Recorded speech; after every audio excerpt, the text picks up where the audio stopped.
I don't know what to do about these because they're gonna stay on. It's Christmas time, so hopefully it's not really causing an issue. What's up, guys? It's your boy Chrysalis here, and this is going to mark the return of Chrysalis's Criterions. That's right, the long shelved, well, maybe not that long shelved series on the channel is finally coming back, and I'm hopefully going to be able to get this on a back on a semi-reoccurring basis once again. I'm not going to upload a video every Saturday like I was doing because I just felt like that was pushing me to like rush some stuff and yada yada yada. I love this movie a lot. It's in my collection. It's a Criterion.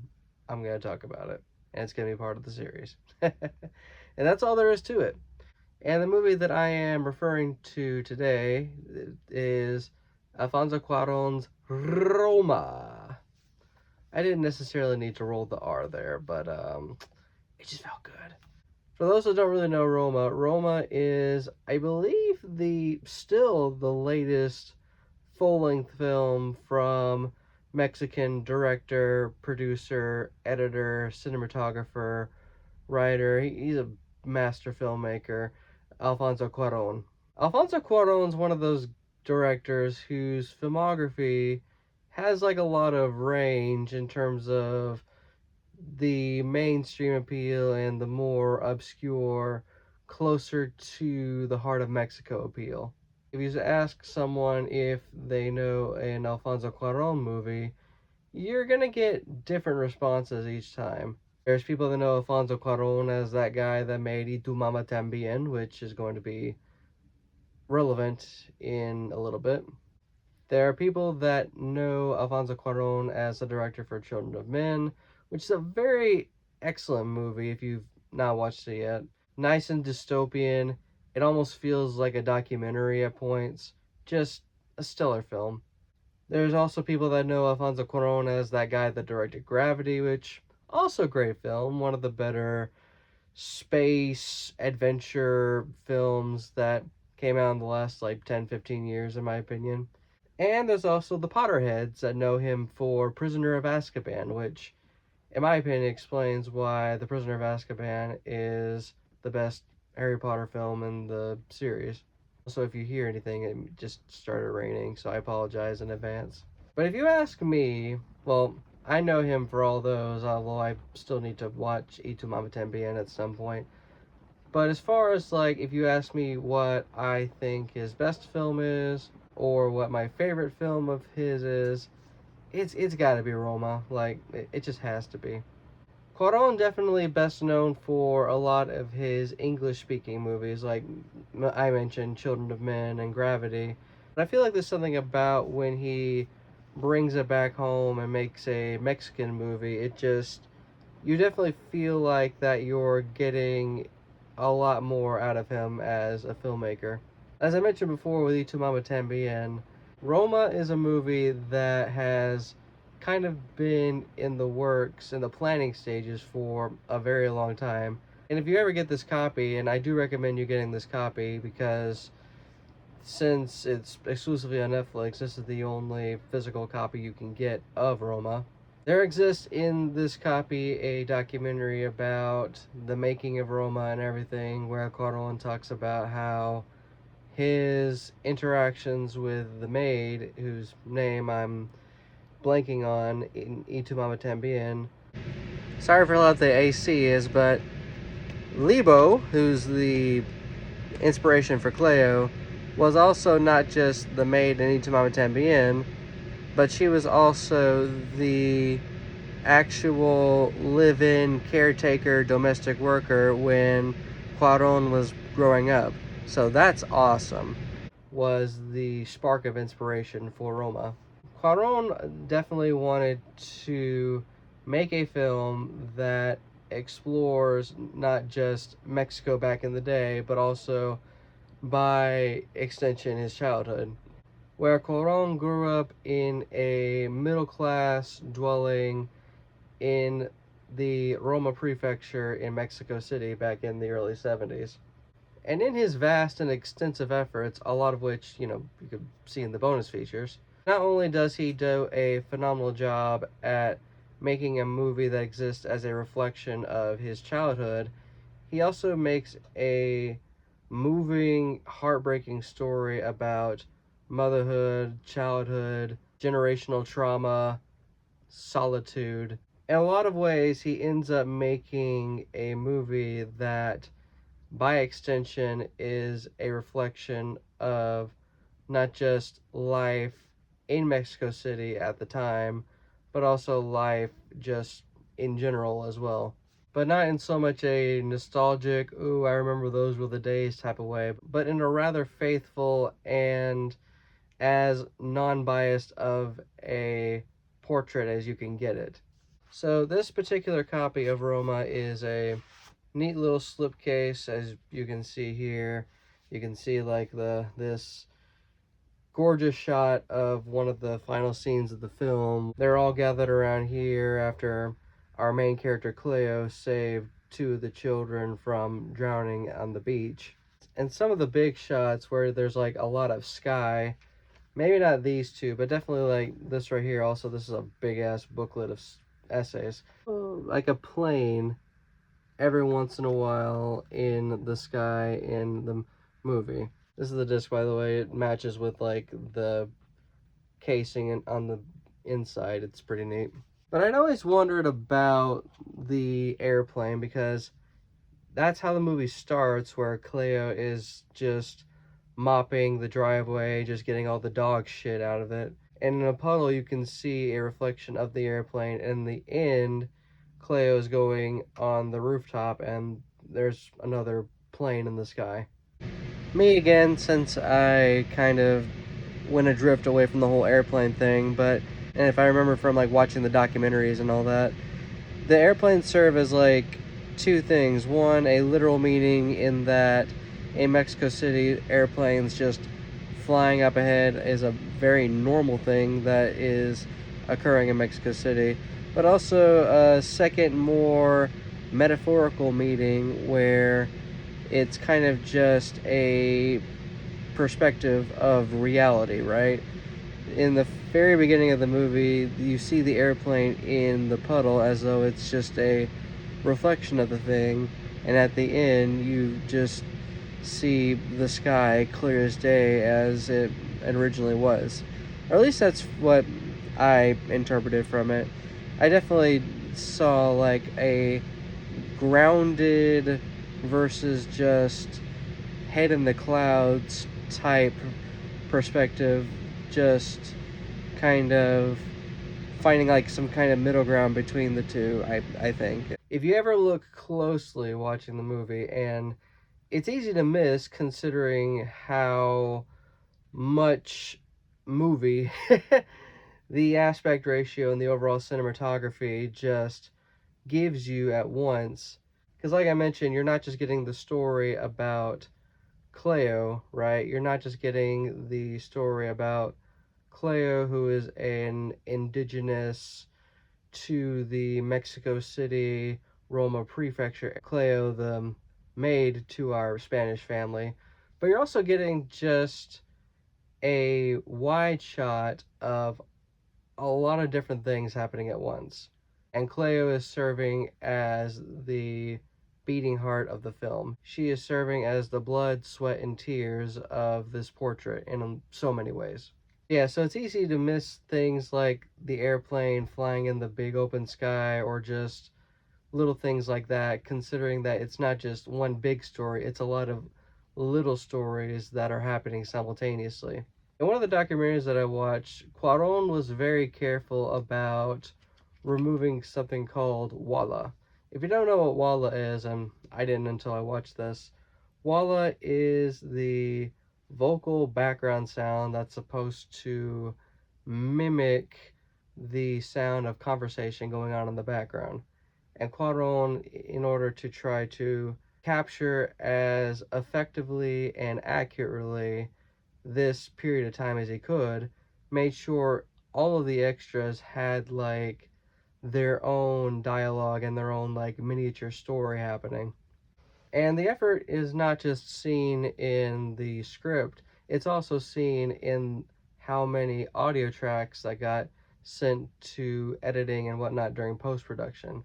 Cuarón wanted to make absolutely certain that us, the viewer, are getting this big, extensive, immersive, even layered look of life in Roma. And much of this story is told either through the lens or the just overall presence of indigenous maid by the name of Cleo, played by Yalitza Aparicio. Yeah, I had to look in there for that.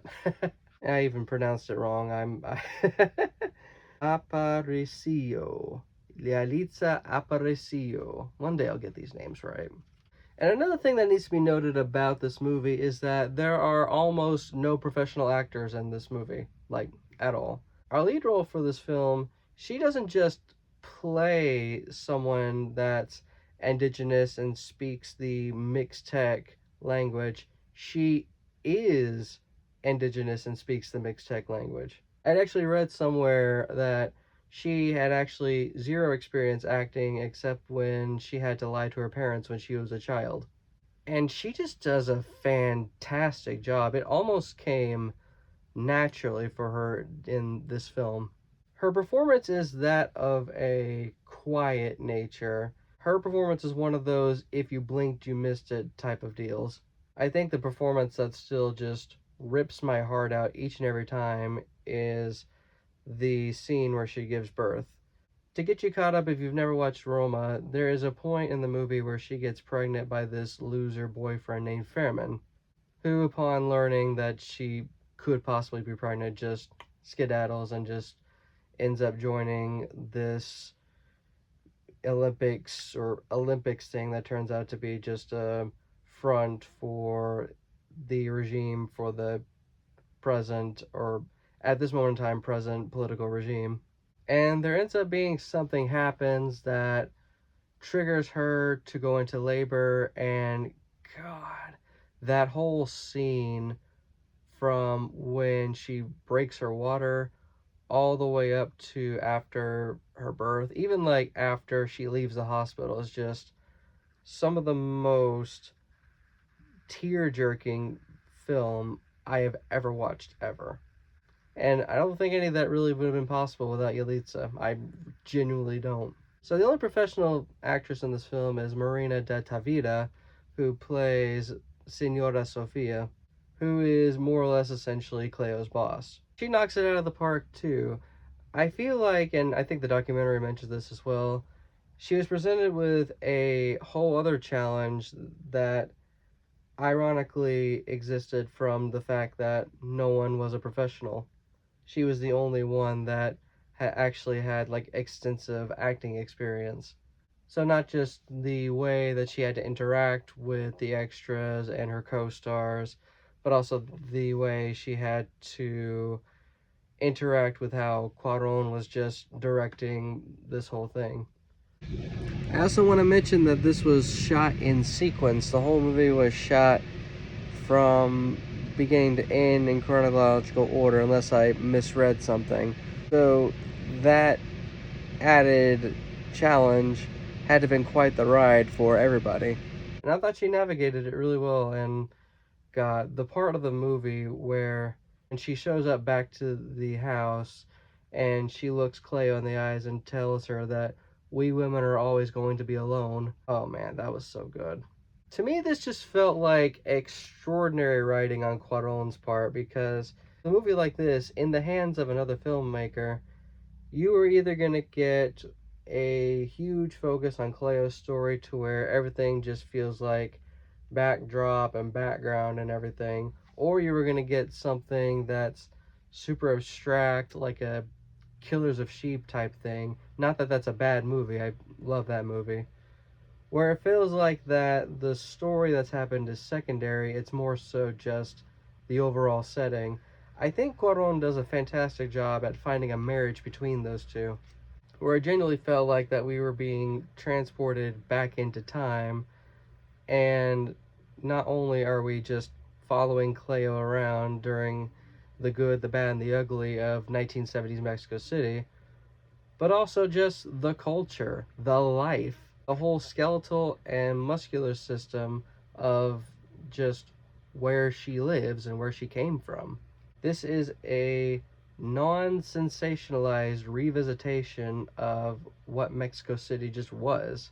This movie was actually really celebrated at the time because when, again, the documentary that talks about its theatrical run was a little too kind to Netflix. They had this whole campaign in Mexico because a lot of people had no access to internet or a Netflix account, and they just brought the movie to them for free. Roma really meant a lot to so many people who either don't really go to the movies very often or have never stepped into cinema ever. Though I will say, when I was watching the documentary, I just, again, couldn't help in the back of my mind that the documentary was too kind to Netflix, and it just definitely just sidestepped how Netflix was most likely a huge part of why the movie ended up flopping. But you know, there's only so much you can say when your movie is distributed by Netflix, and you're one of a handful of Netflix movies that gets one of these. But regardless, I feel Roma is a super important movie for not just the people of Mexico, but also a movie that encourages you to not only just watch a movie kind of looking for other perspectives within one shot, but also a movie that kind of invokes a sense of wanting to just look deep into yourself, look deep into your memories, and just kind of just revisit them. And definitely not with rose tinted glasses. I do want to mention how just fucking amazing the cinematography is. Like I mentioned before, it uses a very wide aspect ratio, and the movie is shot in digital in black and white, so you're getting a black and white image, but it doesn't look grainy. It doesn't look like it's trying to appear to be aesthetic from the 50s and 60s. It's a very clear image, just in black and white, and it's just phenomenal what they achieved with like the look of the film. And it doesn't surprise me at all that Alfonso Cuarón got that Oscar for cinematography. And also his use of these really long shots, a la inspiration from Birdman and The Revenant from fellow Mexican director Alejandro Gonzalez Iñárritu, just really hammers home just what Cuarón is shooting for. And you can just definitely tell, like, if you get nothing else from this video, you can definitely tell that Cuarón pours so much of himself into it, and the effort definitely shows. And it just makes me even more irritated that, of all movies, Green Book was the one that got Best Picture over it. What the hell? But at least Cuarón got director, foreign picture, and cinematographer that night. You know, we take those. So you had to kind of just like go through like all the ins and outs of like all this. It's 3 or 4 different essays. Actually, it's 2 essays. It's a series of tweets formatted into an essay about the movie, offhand from the production designer, about how they basically had to, for the most part, recreate Cuarón's memory from scratch. That's one of the most impressive things about the movie. Cuarón had an idea, and he had the team to just basically rebuild a memory.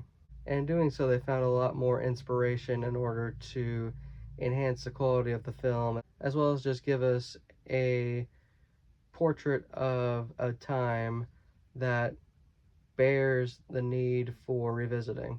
Lots of stills, lots of wonderful words about about this movie and how just important it is for Mexico.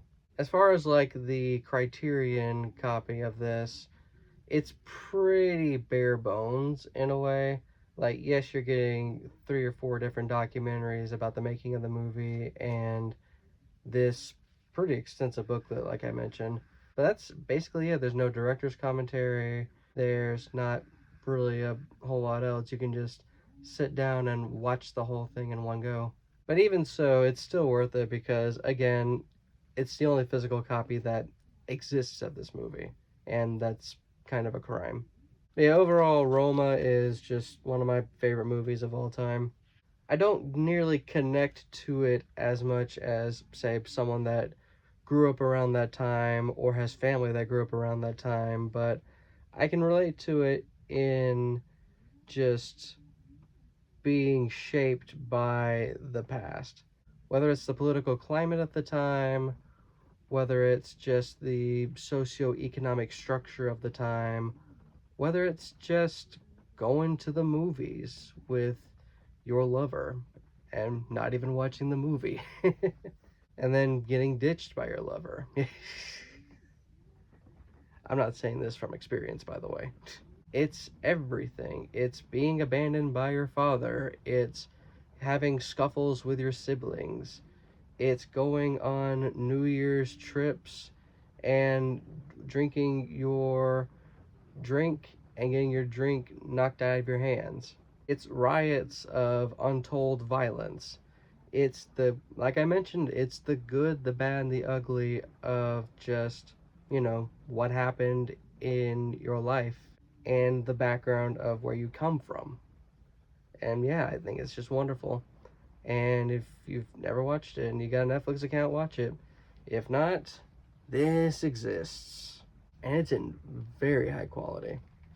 But yeah, that's all I got. If you have this particular copy of Roma, what do you think of it and why? Or if you've watched Roma before but you don't have this, or yeah, it's just tell me what you tell me what you think about Roma. Me personally, I love the hell out of this thing, and there's a reason why this was the very first Criterion I ever bought. And yeah, that's about it. If you enjoyed me talking about this movie, consider hitting like, consider hitting subscribe, and if you caught some of my past Criterions in my other videos, what do you think I should consider making a video about next? Or you can just tell me what Criterion I should make a video about next, and I'll just tell you if I have it or not. But yeah, that's about it. This your boy Chrysalis here, signing off.